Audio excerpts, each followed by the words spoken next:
Hey everyone, कैसे हो आप सब। आई होप आप सब बहुत अच्छे होंगे। मैं भी बहुत अच्छी हूँ। कुछ दिनों से मेरी वीडियोस नहीं आ रही हैं। मुझे लगता है 10-11 दिन हो गए मेरी वीडियो आए। तो कुछ ऐसी चीज़ें हैं जो लाइफ में चल रही थी जिसकी वजह से मैं वीडियोस नहीं डाल पा रही थी, ब्लॉग शूट नहीं कर पा रही थी। क्योंकि लाइफ हमेशा एक जैसी नहीं रहती है। कभी कभी क्या होता है ना कि आपकी लाइफ में बहुत सारी चीज़ें चेंज हो जाती हैं। आप खुद भी नहीं समझ पाते कि हमारे साथ क्या हो रहा है और चीज़ें बहुत ज़्यादा बदल जाती हैं। तो कुछ ऐसा ही मेरे साथ भी हुआ। मतलब इस समय बहुत ज़्यादा डिस्टर्ब हूँ मैं। इसकी वजह से मैं वीडियोस नहीं डाल पा रही हूँ। लेकिन चैनल है तो इस पे काम करना भी ज़रूरी है, क्योंकि अगर मैं इस पे चैनल पे काम करना छोड़ दूँगी तो हो सकता है कि मेरा चैनल बिल्कुल भी ना चले। तो इसीलिए आज ये वीडियो मैं शूट कर रही हूँ। और ज़रूरी नहीं होता ना कि हर चीज़ शेयर की जाए। कुछ ऐसी लाइफ में पर्सनल चीज़ें होती हैं जिनको हम शेयर भी नहीं कर सकते। तो बस गाइज, अभी मैं आई हूँ लंच बनाने के लिए और आज लंच में बनाने वाली हूँ कढ़ी चावल। तो कढ़ी चावल मैं बना लेती हूँ और उसके बाद मैं मिलती हूँ। फिर मैं आप लोगों से बातें करूँगी। बातें क्या करूँगी, वैसे तो मेरी इच्छा बहुत दिन से नहीं हो रही है कि मैं किसी से भी बातें करूँ, बोलूँ, क्योंकि मैं अंदर से खुश नहीं हूँ। कुछ प्रॉब्लम्स हैं जिसकी वजह से मैं खुश नहीं हूँ। तो क्योंकि जब आप सबके साथ अच्छा करते हो और अच्छा नहीं होता आपके साथ ना, तो आपको बहुत बुरा लगता है। तो कुछ ऐसा ही मेरे साथ भी हो रहा है। तो चलिए पहले बना लेते हैं लंच और उसके बाद मिलते हैं आप लोगों से। तो गाइज आज जो कढ़ी है वो मैं बनाऊंगी चने की दाल की। और ये मैंने सुबह फूलने के लिए डाल दिया था, तो ये अच्छे से फूल चुकी हैं और इसी का पीस के मैं कढ़ी में जो पकौड़ी पड़ती है ना, वो इसी से बनाऊंगी। तो चलिए देखते हैं कैसे बनाऊंगी। तो यहाँ पे मिक्सी के जार में मैंने लिया है दाल, अदरक का टुकड़ा, हरे मिर्चा और लहसुन। इसको मैं अब अच्छे से पीस लूँगी।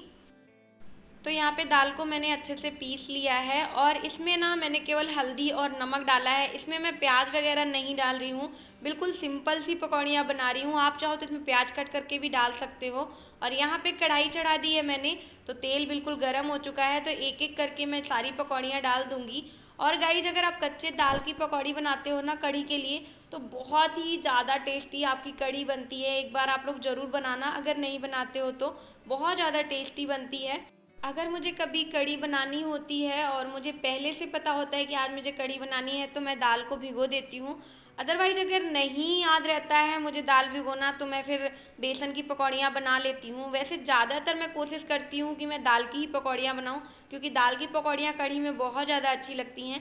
तो आप देख सकते हो, एक बार मैंने तल के निकाल लिया है और दूसरी बार निकाल रही हूँ। इसमें से थोड़ा सा हस्बैंड सूखा ही खाएंगे, क्योंकि अगर आप इसको ऐसे भी खाते हो ना, तो ये बहुत ज़्यादा अच्छी लगती हैं खाने में। तो इसी तरह से जितनी भी पकौड़ियाँ हैं वो मैं निकाल लूँगी और उसके बाद कढ़ी छौंकूँगी। तो बस ये जो आखिरी है जो मैं निकाल रही हूँ पकौड़ियाँ, और अब कढ़ी की तैयारी कर लेती हूँ। तो यहाँ पे थोड़ी सी दाल मैंने बचा दी है और इसमें मैं थोड़ा सा बेसन मिला रही हूँ, क्योंकि पूरी अगर आप दाल के बनाते हो तो वो टेस्ट नहीं आ पाता है। तो थोड़ा सा मैंने यहाँ पे बेसन मिलाया है। उसके बाद यहाँ डाल रही हूँ थोड़ी दही। ये दही बहुत ज़्यादा खट्टी है, इसलिए मैं बहुत ज़्यादा दही नहीं डाल रही हूँ। इसके बाद इसमें डाला है पानी और अब बेसन को अच्छे से घोल लूँगी। और घोलने के बाद जितना मुझे पानी कढ़ी में चाहिए उतना इसमें और डाल दूँगी। तो यहाँ पे आप देख सकते हो कि मैंने बिल्कुल अच्छे से इसे मिक्स कर लिया है। तो यहाँ पे कढ़ी का जो घोल है वो बिल्कुल तैयार हो गया है और अब मैं मसाले निकाल लेती हूँ। तो यहाँ पे कुछ बेसिक से मसाले डाल रही हूँ और हल्दी इसमें थोड़ी सी ज़्यादा पड़ती है और मिर्चा भी मैंने बहुत थोड़ा लिया है, क्योंकि मैं सूखा मिर्चा डालने वाली हूँ छौंक लगाने में। तो यहाँ पे मसालों को घोल लिया है और कढ़ाई मैंने जो है दूसरी ली है। उस कढ़ाई में मैं करेले की भुजिया बनाऊँगी। और यहाँ मैंने छौंकने के लिए डाला है जीरा, मेथी और लाल खड़ी मिर्च डाली है, थोड़ी सी हींग डाली है। और बस इसमें अब मैं मसाले ऐड कर दूंगी जो मैंने घोल के रखे हैं और इसको अच्छे से भून लूँगी। और भूनने के बाद जब ये ऑयल सेपरेट हो जाएगा तो इसमें डाल दूंगी जो मैंने कढ़ी का घोल तैयार करके रखा है वो। तो ये देखिए, यहाँ पे मैंने कढ़ी का घोल भी डाल दिया है। और बस इसमें अभी मुझे थोड़ा और पानी की ज़रूरत है, तो इसमें और थोड़ा सा मैं पानी डालूंगी, क्योंकि ये गाढ़ी हो जाएगी कढ़ी। तो थोड़ा सा इसमें और पानी ऐड कर रही हूँ मैं। तो पानी ऐड करने के बाद थोड़ी देर इसे चलाते रहना है, क्योंकि कढ़ी में छौंक लगाने के बाद जब तक उसमें उबाल ना आ जाए तब तक चलाते रहना चाहिए, क्योंकि इसमें दही डला होता है। जिसके कारण क्या होता है, अगर आप ऐसे ही गैस पे छोड़ देते हो और उसको चलाते नहीं हो तो कढ़ी फट जाती है। और स्टार्टिंग में नमक भी नहीं डालना चाहिए, नमक से भी कढ़ी तुरंत फट जाती है। तो स्टार्टिंग में आपको नमक भी नहीं डालना चाहिए, वरना कढ़ी फट जाती है। और यहाँ पे मैंने तैयारी की है करेले और आलू की भुजिया बनाने के लिए, क्योंकि मेरे यहाँ कढ़ी के साथ भुजिया या सब्जी थोड़ी सी बनानी ही पड़ती है, तो इसलिए मैं करेले की भुजिया बना रही हूँ। यहाँ पे मैंने चढ़ा दी है कढ़ाई, जिसमें मैंने पहले पकौड़ी बनाई थी और उसमें डाला है मैंने जीरा। उसके बाद यहाँ ऐड कर रही हूँ प्याज। प्याज को गोल्डन ब्राउन करने के बाद जो करेला और आलू रखा है मैंने कट करके वो डाल दूंगी।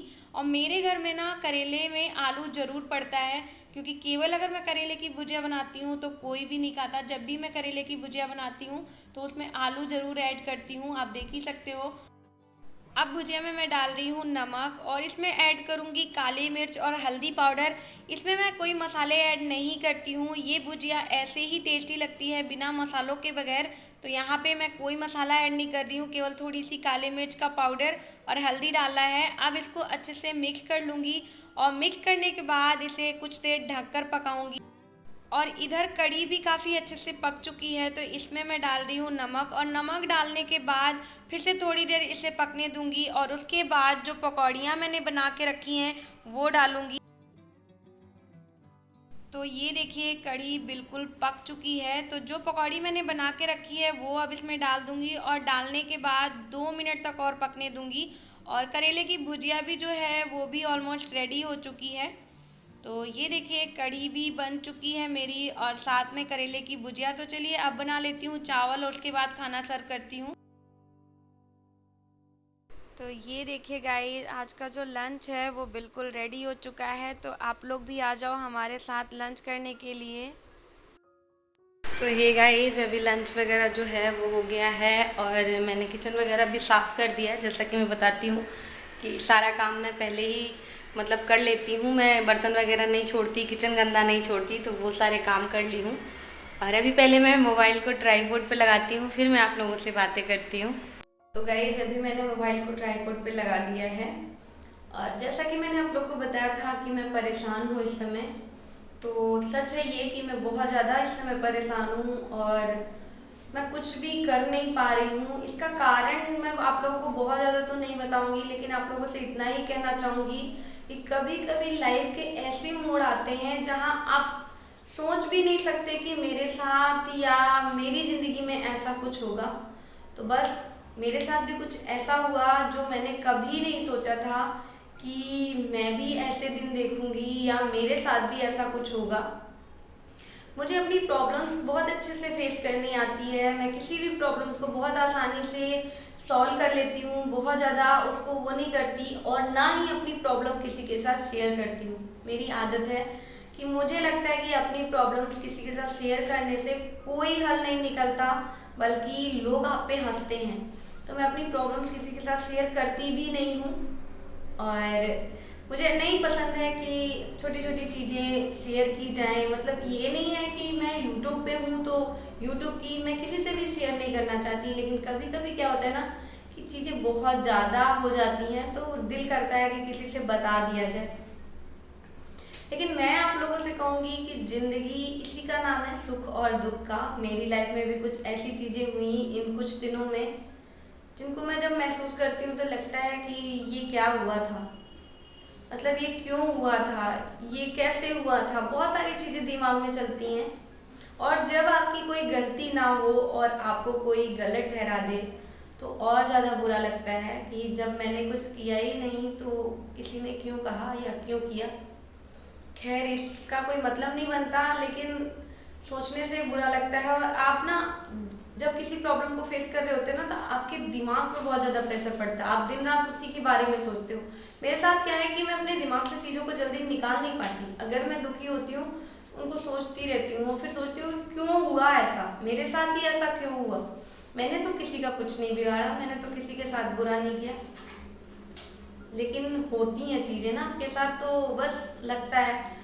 और लेकिन ये है कि वक्त होता है, कभी बुरा कभी अच्छा। वैसे मेरी लाइफ में भगवान ने मुझे सब कुछ दिया है, एक अच्छा पति, एक अच्छी बेटी, घर परिवार, सब कुछ ठीक है।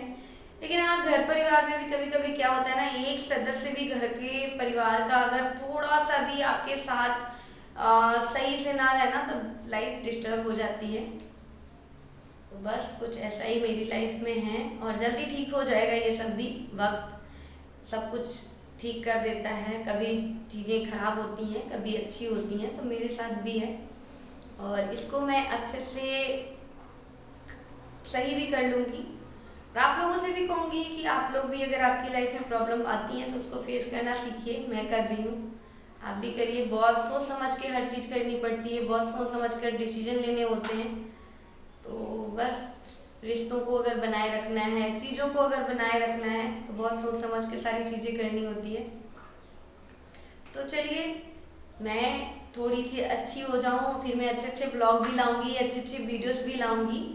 लेकिन अभी थोड़ा सा हो सकता है कि मेरे ब्लॉग ना आए, या हो सकता है कि ब्लॉग आए भी।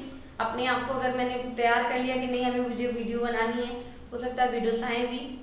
तो चलिए, अभी के लिए इस वीडियो को इन करते हैं और सबसे ये कहते हैं कि अपनी प्रॉब्लम फेस करिए। लाइफ में सुख और दुख दोनों आते हैं, मेरी लाइफ में भी आया। वैसे तो लाइफ में मेरी कोई प्रॉब्लम्स नहीं है, लेकिन हाँ कभी कभी हो जाता है ना, सबकी लाइफ में होता है, यही तो जीवन है। तो चलिए, इस ब्लॉग को अभी इन करती हूँ और मिलती हूँ आपको।